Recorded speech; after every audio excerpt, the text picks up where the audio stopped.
Halo semuanya, kita ngopi yuk. Yuk ngopi. Ngobrol pintar bareng Lisa dan Leo.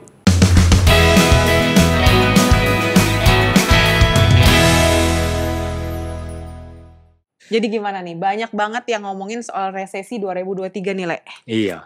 Sekarang yang lagi ini ya, lagi nge-hype ya. Iya. Semua orang bahas resesi 2023. gitu ya. Nah, Itu sih kata-kata kayaknya udah pernah terdengar, tapi kayaknya baru banyak kedengeran lagi belakangan ini.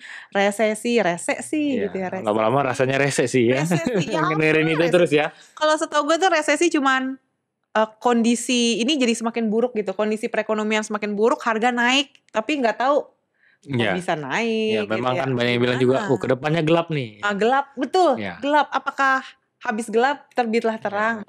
Jadi maksudnya gelap itu bukan berarti pasti buruk. Yang sering dibahas gelap itu mungkin kita nggak bisa tebak apa yang terjadi di depan. Oke. Nah, jadi banyak tuh yang tanya sama gue juga, kira-kira apa yang harus dilakukan nih, ya, terutama yang berhubungan dengan keuangan, yang berhubungan ekonomi. Kita mesti ngapain sih? Kan banyak orang bilang prepare for the worst, hope for the best. Nah, kita hari ini mau bahas prepare for the worst-nya. Yang pertama itu yang kita bisa lakukan adalah yang pasti ngatur cash flow. Ngatur cash flow itu apa? Ngatur cash flow tentunya kita mengatur pengeluaran kita. Jadi kita mesti ngatur pengeluaran kita harus lebih kecil dari pendapatan kita. Loh, sekarang juga begitu. Oh enggak ya, ada juga orang yang pengeluarannya lebih besar daripada pendapatannya. Atau minimal kan ada orang yang bilang you only live once. Oke. YOLO ya, YOLO. Nah, jadi ada di luar sana orang-orang yang ya udah nggak apa-apa, duitnya habisin aja. Yang penting experience, menikmati hidup. Iya, menikmati momen. Nah, itu. Nah, jadi yang perlu kita atur cash flow itu ada yang namanya needs versus want. Ya, kebutuhan versus keinginan. Nah, ini yang benar-benar harus kita atur sekarang. Pengeluaran kita usahakan hal-hal yang benar-benar sesuai dengan kebutuhan kita aja. Sandang pangan papan wifi. Iya, wifi masuk ya. Apalagi itu basic ya. Semenjak COVID terjadi ya, kita banyak online ya. Dong, wifi jadi ini. Benar. Sandang pangan papan wifi. Oke. Nah, jadi teman-teman mesti atur nih pengeluaran. Jangan sampai kita mengeluarkan uang yang untuk keinginan. Ya, diusahakan kita benar-benar gunakan uang kita buat yang kebutuhan. Nah, tapi keinginan berarti kan kalau makan itu sekarang beda ya, makan antara makan untuk kebutuhan makan sama pengen cobain makanan gitu kali ya. Sebenarnya kan kebutuhan makan itu untuk kenyang. Nah, pertanyaannya kan makan nasi campur sama makan di restoran mewah. Kalau tujuannya kenyang, tentunya sama-sama sesuai kebutuhan. Iya. Tapi makan di restoran mewah mungkin itu salah satu keinginan karena dan itu menyebabkan pengeluaran yang lebih besar otomatis. Nah, untuk sekarang ini yang kayak gitu kalau bisa direm dulu. Jadi benar-benar kita atur mana yang benar-benar kebutuhan, mana yang benar-benar keinginan. Nah, jangan juga FOMO ya, fear of missing out ya. Tapi ini bukan secara bukan secara investasi saham atau apa, tapi lebih ke kalau kita lihat teman kita ya pasang IG story healing ke Bali. Waduh. Emang Bali kayaknya salah satu destinasi healing ya. Iya. Bali aja. Iya, karena luar negeri kan kemahalan sekarang. Jadi untuk sementara lokal yang cukup healing ya, yang cukup terjangkau ya Bali sih sebenarnya walaupun mahal juga. Kadang-kadang temen gue pergi, gue juga deh, ya kan. Nah, itu padahal mungkin income dari teman kita dibanding teman kita lebih besar, bisa jadi kayak gitu. Nah, jadi yang sekarang perlu dilakukan ya mungkin untuk mempersiapkan diri kita ya. Itu adalah itu tadi yang pertama, mengatur cash flow kita ya. Benar-benar atur antara keinginan dan kebutuhan. Itu mana ya? Dahulukan kebutuhan yang penting-penting. Oke. Ya. Tapi kalau misalnya cicilan, bisa sandang pangan papan, cicilan rumah itu berarti termasuk hal yang nggak bisa hitungan pengeluaran dong berarti. Benar, sebenarnya itu masuknya pengeluaran yang ya karena sudah berjalan ya. Ya udah mau gimana mau nggak mau itu tetap diteruskan. Motor, cicilan. Ya kalau udah cicil karena kalau di stop kan ditarik. Iya benar. Iya benar. Jadi yang kayak gitu tetap dijalankan. Ada juga kita bisa lakukan yang namanya menambah pendapatan. Side job. Side job. Cari jualan gitu ya. Bahasa kerennya sekarang side hustle. Oh, side hustle. Iya. Kalau dulu tuh gue kayak Oriflame gitu. Oh iya, macam-macam ya. Di kantor atau di mana sambil jualan sesuatu, ya atau keripik lah. Iya, benar-benar. Jadi usaha sampingan. Usaha kerjaan sampingan. Iya, kerjaan sampingan. Jadi tidak menutup kemungkinan juga ya. Mungkin teman-teman zaman sekarang udah lebih familiar ya. Kita tidak bisa mengandalkan satu sumber income. Oke. Nah, jadi selain kita mengatur cash flow, jangan sampai pengeluaran lebih besar daripada pendapatan. Ya. Kita juga bisa menambahkan pendapatan.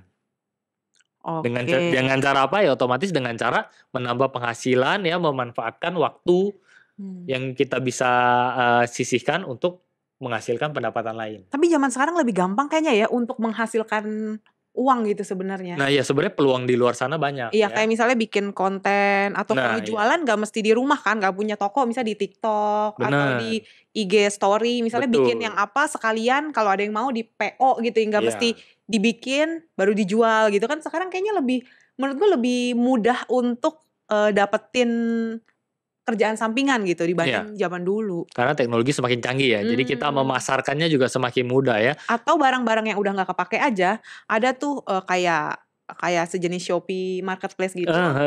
Carousel juga dia sebenarnya barang-barang kita yang masih bagus dan tidak terpakai. Contoh dulu kan ke kantor pakai blazer. Betul. Sekarang kan udah gak pakai blazer lagi, tapi blazer yang dulu kan Zara, Mengo itu kan yang masih bagus, bentuknya bagus, tapi udah gak pernah dipakai. Itu banyak kok tempat-tempat marketplace yang jual barang second. Nggak usah gitu deh, kayak kalau cewek-cewek tuh demen ngumpulin kayak Tupperware, muk-muk, gelas-gelas cantik yang tidak terpakai.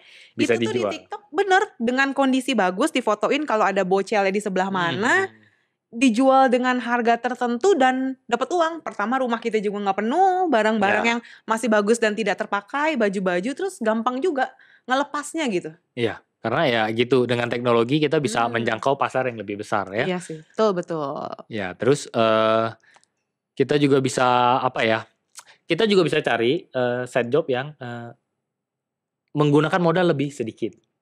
Biasanya terjun selain jual barang, mungkin kita bisa belajar ya tadi content creator mungkin lebih. Guru les juga nggak pakai modal tau, private. Ya benar, private mungkin.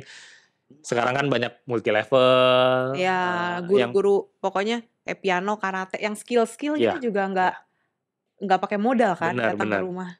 Tinggal meluangkan waktu aja. Nah tentunya untuk mendapatkan pekerjaan tambahan ini tentunya perlu ada skill yang ditambah ya.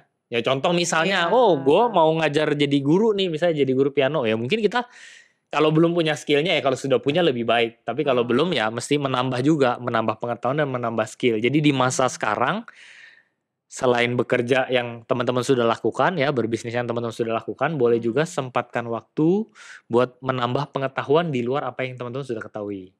Menambah skill dari yang teman-teman sudah pernah pelajari, ya menambahkan skill aja karena suatu saat mungkin berguna dan bisa mendukung kita cari income tambahan.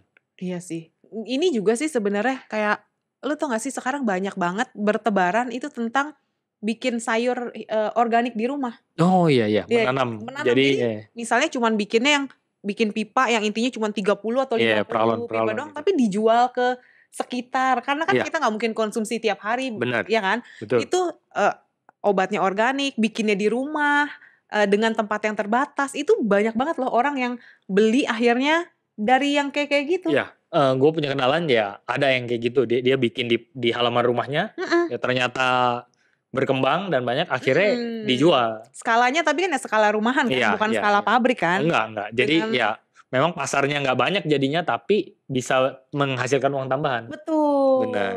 Dan lebih sehat. Betul. Ya. Jadi kita dan hal seperti itu bisa dipelajari dan banyak di online ya. Betul. Jadi ilmunya juga nggak susah, nggak perlu bayar les dulu gitu kali ya, nggak perlu ngapa-ngapain dulu. Banyak yang share ya ilmunya ya. Jadi teman-teman bisa lakukan itu ya. Yang pertama tadi mengatur cash flow ya, mengatur jangan sampai pengeluaran lebih besar daripada pendapatan. Kalau masih mepet, teman-teman bisa cari side job. Ibaratnya bisa cari dengan tentunya kalau bisa didukung dengan pengetahuan dan skill dari teman-teman yang bertambah dengan belajar di waktu luang teman-teman. Oke, selanjutnya kalau berhubungan dengan investasi ya, atau kita bilang kita harus punya dana liquid sebenarnya. Oh, dana liquid itu tabungan. Iya, jadi intinya kita harus melindungi diri. Melindungi diri dengan apa? Yang pertama adalah dengan uang. Uang tuh maksudnya gimana ya? Kita harus punya yang namanya dana darurat. Oh, jadi kalau resesi paling penting pokoknya kita punya dana. Punya dana darurat. Dana darurat yang bisa dipakai untuk si sandang pangan papan wifi tadi. Benar, dana darurat yang bisa menutupi ya. biaya hidup. Ya, kebutuhan hidup bulanannya ya. Jadi contoh ya, COVID kemarin kan banyak yang karyawan di layoff ya. Oh, apalagi yang travel. Terus ada bisnis yang tidak berjalan ya, sehingga butuh sampai satu masa pulih. Nah, di masa itu kan dia tidak menghasilkan uang. Iya ya. Nah, tapi kan kebutuhan hidup tetap jalan. Nah, makanya kita sangat menyarankan teman-teman di luar sana buru-buru nih dari sekarang ya. Kita berharap resesi tidak terjadi ya. Iya. Ya, tapi dengan mengatur keuangan tadi di mana pengeluaran lebih kecil daripada pendapatan. Nah, kan ada lebihnya nih. Lebihnya teman-teman benar-benar siapin, kumpulin buat yang namanya dana darurat pribadi. Dana darurat pribadi ya. Ada hukumnya, ada aturannya ya. Dulu sih orang pada bilang kalau single minimal punya tabungan cash ya, nggak harus bentuk cash fisik ya. Pokoknya tabungan yang liquid yang mudah dicairkan itu kalau single 3 bulan biaya hidup. Kalau sudah berkeluarga ada yang bilang 6 bulan biaya hidup harus punya dulu nih. Jadi kalau biaya hidup yang pasti keluar setiap bulannya misalnya 5 juta sebulan, ya teman-teman masih punya tabungan 30 juta. 30 juta kalau 6 bulan ya. Tapi kalau teman-teman punya dana lebih, kalau gua saranin ya, dengan belajar masa COVID kemarin dan kita resesi ini kan kita nggak tahu nih kalau sampai terjadi misalnya 2023 dan di Indonesia 2024 Pilpres ya, mungkin bisa agak lebih panjang nih. Jadi kalau mampu disarankan menyiapkan 12 bulan atau 1 tahun. Kalau belum mampu ya nambah income tadi bisa tuh. Iya. Kalau belum mampu, belum ada lebih ya buru-buru nambah income dan kelebihannya jangan dipakai. Iya, disimpan. Disimpan ya, minimal segitu. Ya, minimal buat 12 bulan biaya hidup. Mumpung belum terjadi nih mumpung belum terjadi. Jadi kalau sampai amit-amit terjadi udah ada persiapannya, tapi kalau tidak terjadi ya puji Tuhan. Ya, punya tabungan ya. Nah, gimana buat teman-teman yang gue udah ada nih dana liquid sekian. Iya, udah nggak masalah ya. Jadi boleh foya-foya ya, nggak juga sih sebenarnya ya. Untuk teman-teman yang berpikir gue udah ada nih dana darurat. Nah, 12 bulan itu. Lebihnya gimana nih? Lebihnya mau diinvestasikan misalnya contoh. Nah, tapi sebelum mulai diinvestasikan, teman-teman juga perlindungan diri selain dana darurat harus siapkan yang namanya perlindungan asuransi. BPJS. Ya, paling standar minimal BPJS. Jadi jangan sampai di masa resesi, di masa lagi sulit-sulitnya, kalau kita terkena resiko sakit ya dan sebagainya, duit yang kita udah siapin buat dana darurat malah kepake buat Iya, jadi sayang ya. Jadi bukan jadi di luar rencana kan itu. Jadi bermasalah ya. Jadi teman-teman bisa minimal ambil BPJS lah. Iya. Ya, baik buat diri sendiri ya otomatis keluarga ya, atau juga orang tua misalnya mau ngambil orang tua ya, karena kan zaman sekarang banyak generasi sandwich ya, menanggung orang tua juga. Jadi boleh dipikirkan itu ya. Nah, kalau buat teman-teman yang BPJS nih mesti ngantri nih atau itu, nah teman-teman boleh pertimbangkan asuransi swasta dan itu banyak macamnya. Teman-teman bisa tinggal cari orang yang ngerti. Sebenarnya BPJS dan asuransi swasta apapun mereknya itu sebenarnya saling melengkapi tau. Karena biasanya asuransi swasta itu kan banyak yang nggak cover kayak rawat jalan. Nggak tahu kalau melahirkan BPJS cover nggak sih?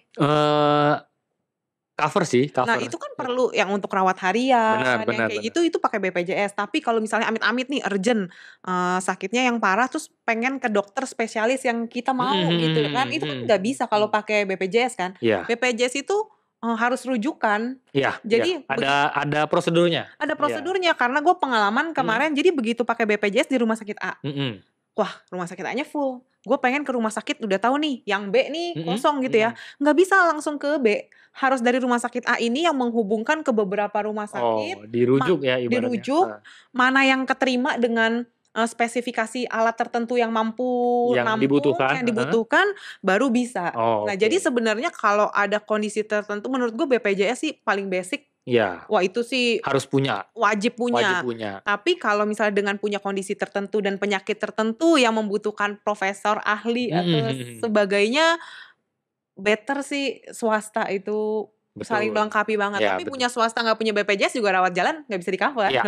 Ya, jadi untuk mempersiapkan pertahanan kita ya di Nah, masa resesi ya iya, tadi, iya benar. ya kita boleh lengkapin diri kita yang dengan namanya asuransi. Ya paling Apapun basic itu ya. minimal punya BPJS. Betul, betul. Ya. Betul Kalau banget. mau fasilitas lebih bagus tentunya teman-teman bisa pertimbangkan yang ambil asuransi swasta ya. Nah, minimal itu yang dipunya karena apa? Karena kalau dalam masa resesi terkena resiko sakit tadi, jangan sampai dana darurat kita ya, dana cadangan kita malah kepake buat bayar Oh, berarti mesti hal cek seperti itu. asuransinya kesehatan atau enggak kalau punya asuransi si swasta. Oh iya benar, ya ini yang diutamakan di level pertama adalah asuransi Ini kan kesehatan dan sakit kesehatan. kritis ya. Nah, kalau misalnya begitu dicek ternyata asuransinya asuransi jiwa gitu ya, Iya, warisan atau tabungan pendidikan buat anak, anak ya. berarti mesti cek juga nih asuransinya itu apa isinya. Iya buat teman-teman yang saya udah ada Udah asuransi punya, nih. mesti Nah, cek. dilihat lagi ya. Hmm. Yang gue punya asuransinya apa ya? Hmm. Pengcoverannya berapa ya? Ya Betul. otomatis teman-teman menghubungi agennya yang teman-teman ambil.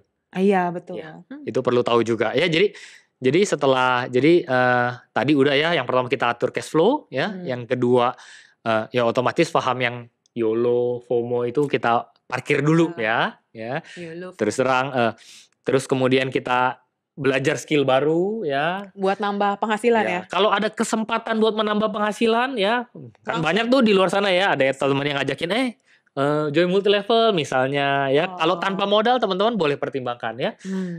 Insurance atau properti. Gue pernah ikut kelas yoga online. Oh, yoga online ya. Jadi sebenarnya orangnya suka yoga, terus dia buka misalnya cuman 10.000 per orang tapi online gitu. Oh iya. Itu juga bisa ya kalau temen punya skill ya. Iya. Jago masak kayak juga bisa catering ya. Iya benar-benar. Jadi itu yang tadi ya, menambah penghasilan ya. Selain itu kita harus lindungin diri kita. Dari uang lebih disiapkan dulu dana darurat. Ya, dana darurat buat kita kalau sampai terjadi misalnya ya tadi layoff lah, nggak ada kesempatan buat menghasilkan uang, minimal kita punya cadangan biaya hidup. Layoff tuh maksudnya dipecat kan? Iya, dikeluarkan ya. Bahasanya Layoff ya. Layoff ya, bukan PHK. Ya, kayak kan ada tuh perusahaan besar yang layoff. Banyak Tiduran menginikan layoff. Layoff tiduran kan maksudnya. Oh, dipecat. Oke. Ya, jadi dan setelah ada dana darurat ya tentunya baiknya teman-teman juga lindungi dengan yang namanya asuransi ya. Selanjutnya apa? Selanjutnya kita juga boleh kalau yang punya cicilan ya, segera ya, cicilan kartu kredit atau apa, segera beresin. Ya, kalau ada dana lebih lagi yang punya cicilan yang bisa dibereskan segera dibereskan ya. Iya. Karena biasanya di masa resesi cicilan kemungkinan kalau yang namanya bunganya fluktuatif, kenaikannya akan. Kalau kartu kredit bunganya fluktuatif nggak ya? Enggak ya, flat ya? Kayaknya sih enggak ya. Tapi soalnya kan nggak fluktuatif pun udah tinggi. Nah, iya, itu kan banyak orang yang cuman kayak bayar minimum payment. Iya, minimum payment. Terus supaya kartunya bisa dipakai lagi. Jadi sebenarnya utangnya dia tuh nggak, basicnya tuh pokoknya nggak turun-turun. Gitu. Bahkan bisa bertambah pokoknya karena bayarnya cuma bunganya doang. Kalau dia pakai lebih. Iya bisa juga sih. Jadi yang kayak gitu kalau bisa dikurangin ya, atau dihilangkan ya. Tapi kalau udah terlanjur banyak gimana tuh ya? Punya 5 kartu kredit. Nah, itu dia ya. Yang satu untuk makan, kartu kredit kedua untuk pacaran, kartu kredit ketiga traveling, kan banyak loh, traveling nyicil sekarang. Iya. Jadi udah perginya sekarang tapi 12 bulan gitu. Ke depan masih bayar. Untuk jalan-jalan yang sudah dilakukan. Iya, untuk tiket pesawatnya gitu kan. Itu memang secara apa ya? Secara financial plan itu kurang baik sebenarnya ya. Lebih baik berlibur dengan dana yang sudah terkumpul. Jadi jangan mencicil untuk liburan. Soalnya kan sekarang gampang ya pinjem. Ada kita. Gitu kan ada kita. Ada kami. Iya. Oh iya, tidak boleh menyebutkan merek ya. Iya. Kan banyak tuh. Terus udah gitu memang untuk beli blender aja. Kalau dulu kan kita ke tukang kredit jalan. Tapi kan kalau sekarang di marketplace juga menyediakan cicilan kan. Tinggal daftar langsung terima ya. Iya, pakai KTP doang, foto diri di sini, terus ngeluarin duit 20 juta untuk beli itu, kayaknya gampang gitu. Sekarang ngutang tuh jadi Nah, gampang loh. buat teman-teman ya, kalau yang memang mau berjaga-jaga buat ke depan, yang kayak gitu hindarin dulu ya, yang kayak gitu. iPhone 14 Iya. gimana? Nah, ya balik lagi ya, kebutuhan dan keinginan. Jangan sampai jual ginjal. Jual ginjal. Jual ginjal ya, sayang sekali ya, padahal bisa dapat lebih banyak ya uangnya ya kalau jual ginjal ya. Ya, oke. Kemudian yang bisa kita lakukan lagi ya tadi ya, otomatis yang penting juga ya kurangin hutang kalau bisa ya. Kalau misalnya ada yang udah cicil properti, cicilannya udah mau tinggal setahun lagi, tinggal 2 tahun lagi, kalau punya dana cukup, lunasin ya. mendingan beresin ya, karena biasanya ya tadi kalau di masa resesi biasanya bunganya naiknya lebih tinggi. Ya, jadi biasanya cicil berapa, dia akan naik lebih tinggi. Tapi kalau orang yang punya utang-utang kartu kredit atau pinjaman-pinjaman yang bunganya gede banget, itu tuh sebenarnya bisa tahu. Jadi tempat pinjaman-pinjaman uang itu nggak jelek juga. Kadang kita bisa minjem di satu tempat, misalnya 20 juta untuk melunasin yang 5 juta, 5 juta, 5 juta, 4 juta ini, ngeberesin semuanya. Jadi kita punya satu cicilan. Sebenarnya menutup lubang dengan lubang lain, tapi dengan bunga lebih kecil maksudnya. Memang sebenarnya menutup hutang kartu kredit pun sebenarnya ada ininya ya, ada prosedurnya, ada tahapannya kalau kita belajar di financial planning. Segera tutup yang bunganya paling besar. Misal kartu kredit berapa sih? 3% ya sebulan ya? Berarti kan 36% setahun. Kan gile banget. Sebenarnya kalau kita pinjem mobil aja cuma 9,9% kan kalau kita cicil mobil. KPR berapa? Anggaplah 10, nggak nyampe 10, mungkin 12 ya. Kalau kartu kredit kan memang kartu kredit besar. Makanya teori yang Lisa bilang tadi ada memang, di mana kita meminjam dari tempat pinjam yang bunganya lebih kecil buat segera nutupin yang gede-gede ini. Yang gede-gede ini ya. Dan gunting abis itu. Iya, sebenarnya dan segera lunasin juga yang kita pinjam ini ya. Tapi kalau ya paling ideal sih tidak meminjam buat menutup pinjaman ya. Tapi kalau ada uangnya, benar-benar pilih walaupun ada nominal yang kecil tapi bunganya besar. Misalnya punya 3 kartu kredit, satu 5 juta, yang satu 10 juta, yang satu 20 juta. Tapi yang 5 juta ini persen bunganya besar. Segera tutup itu dulu. Nah, jadi pilihannya seperti itu. Pokoknya cepet-cepetan lunasin utang aja ya. Di masa ini ya. Jadi balik lagi itu semua ya, tips-tips tadi teman-teman bisa lakukan ya. Ya tentunya satu persatu dilakukan ya. Nanti teman-teman kalau masih bingung boleh berkonsultasi sama orang yang ahli ya. Tentunya teman-teman harus, terutama yang paling penting tadi, atur cash flow. Benar-benar teman-teman list pengeluarannya dan pilih benar-benar mana yang benar-benar kebutuhan. Ya nggak banyak sih sekarang orang yang nulis pengeluaran. Gue juga enggak. Sebenarnya dapat gede, keluar gede. Iya, sebenarnya sama aja jadinya. Iya. Nah, akan lebih baik sekarang dapat gede kalau pengeluarannya kita bisa rem, kita bisa atur. Lebihnya itu kita bisa simpan. Dan simpanan ini sangat berguna di masa yang tidak jelas ini. Ya, mungkin selain kebutuhan vs keinginan, yang perlu kita pegang lagi adalah tahu diri. Apa tuh? Kenapa tuh? Ya tahu diri, mesti tahu diri ya. Kalau duitnya mepet ya tahu diri. Ya jangan nggak ada lebihnya tapi tetap jor-joran ya. Itu salah satu ininya juga. Tapi resesi ini tuh sekarang jadi kayak COVID 2020 loh. Nggak semua orang percaya juga. Iya. Jadi ada yang pro, ada yang kontra. Benar. Melihat dari sini kayaknya nggak mungkin, melihat dari situ ya kayaknya ngeri-ngeri juga. Kayak dulu waktu vaksin keluar kan juga gitu. Iya, ada yang percaya, ada yang enggak. Jadi kita tuh ngebahas kayak begini tuh sebenarnya iya pasti ada sisi yang percaya, ada sisi yang tidak percaya. Betul. Makanya kalau gue ya lebih hematnya kita ya balik lagi, kita prepare for the worst ya. Ya kalau sampai terjadi minimal kita punya persiapan. Ya kayak COVID lah kemarin, gile 2 tahun loh. 2020 sampai anggap sekarang baru tahun lalu lah ya. Tahun ini baru pulih 1,5 tahun, berarti hidup tanpa income. Iya, kalau yang benar-benar ya, yang kehilangan income ya. Coba. Itu benar-benar tas. Ya, gue punya beberapa teman yang tadinya kerja di travel, jadinya sekarang bekerja di tempat lain. Iya. Semua banyak yang dipulangin juga kalau kerja dari luar negeri, pulang-pulangin. Ada yang nggak bisa pulang, tetap stay di sana. Itu sih 1,5 tahun sih kayaknya. Aduh, belajar dari yang kemarin ya. Mau percaya nggak percaya deh kalau gue ya. Jadi prepare aja. Buat teman-teman yang dengerin kita, kita lebih suka orangnya berjaga-jaga ya. Iyalah. Ya, mempersiapkan. Kalau sampai tidak terjadi, ya berartinya kita sudah melatih ya melatih, karena secara keuangan ini yang bagus juga dilakukan. Ya kayak Buat kita gembok ke depan. pintu lah ya. Iya. Masa berharap ada maling. Pokoknya Benar. intinya. Iya benar-benar. Iya pokoknya ada maling gak ada maling, Ya pintu tetap tetap gue kunci digembok, kalau malam, tetap betul. digembok. Tapi Betul. nggak berharap gue beli gembok, nggak berharap tuh maling datang juga sih. Anyway. Betul ya. Jadi dari semua tips itu, yang tips terakhir ya yang gue bisa berikan, mungkin kita mesti berdoa. Iya, itu ya.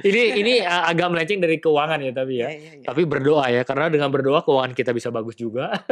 Dan kita berharap ya semoga. Atau berdoa tidak terjadi juga bisa. Iya, berdoa supaya mungkin ya tidak terjadi. Pemerintahan kita bisa mengatur dengan baik ya, Indonesia bisa bertahan jadi tidak kena resesi. Iya betul. Ya. Atau menemukan tambang emas tiba-tiba. Oh iya betul. Langsung. Dan ternyata Indonesia banyak bisa ekspor ke luar negeri ya. Atau ternyata cadangan emas kita bisa meningkat berkali-kali lipat. Iya. Dan buat teman-teman yang punya tadi dana liquid, mungkin di masa resesi ini nanti akan ada peluang investasinya yang cukup besar. Oh biasa begitu tuh. Iya. Di setiap krisis itu pasti ada yang anjlok, tapi ada juga yang berkembang. Iya. Banyak orang memasukkan dunia saham ya di situ ya. Makanya mesti banyak-banyak denger tuh kayak gini loh, karena kita mungkin di sekeliling kita kayaknya hancur sehancur-hancurnya gitu ya. Tapi kita tuh nggak pernah lihat kalau ternyata ada sisi lain. Ada orang yang berkembang. Iya gitu. benar. Ya. Bahkan bisnis kayak kita import jarum suntik aja. Segitu. Iya, betul. Padahal nggak pernah kepikiran investasi di jarum suntik gitu ya. Ada beberapa pengusaha justru yang meledak kekayaannya di masa COVID kemarin ya, waktu dia membuat perusahaan tes alat COVID. Tes. Iya. Iya ya, alat tes. Iya. Nah, jadi kayak gitu. Jadi di setiap apa atau ya? Masker, bisnis masker. Iya. Betul. Masker yang tadinya kalau kita naik ojek aja kan dikasih gratis kan tuh, kalau dipakai terus sekali pakai buang. Tapi kan ternyata bisnis itu berkembang. Berkembangnya. Jadi di setiap situasi yang buruk biasanya ada peluang. Makanya mesti banyak denger tuh kayak gini sih. Iya. Jadi kita tuh tahu mana yang lagi berkembang, di saat yang jatuh ya udahlah mendekati yang berkembang lah. Iya, jadi bukan uangnya hilang, tapi berpindah ke sektor. Muternya pindah, tadinya ke sektor muternya lain. Sebelah kiri, atau tadinya segini muternya, sekarang kecil sih tapi muter di sebelah sini gitu ya. Muter di tempat lain. Iya. Nah, perputaran uang tuh ke arah mana emang mesti banyak-banyak dengar sih, kalau enggak wah lewat memang. Oke, jadi semoga apa yang kita share hari ini berguna ya buat teman-teman yang buat prepare diri ya, bersiap diri menghadapi resesi yang kita berharap semoga tidak terjadi ya. Tapi kita bersiap ya, prepare for the worst but hope for the best ya. Thank you buat teman-teman yang udah mau ngeluangin waktu ngopi bareng kita kali ini. Jangan lupa like, share, and subscribe channel ini kalau kalian suka. Sampai jumpa di ngopi-ngopi selanjutnya. Hope to see you guys in the next video. Bye-bye.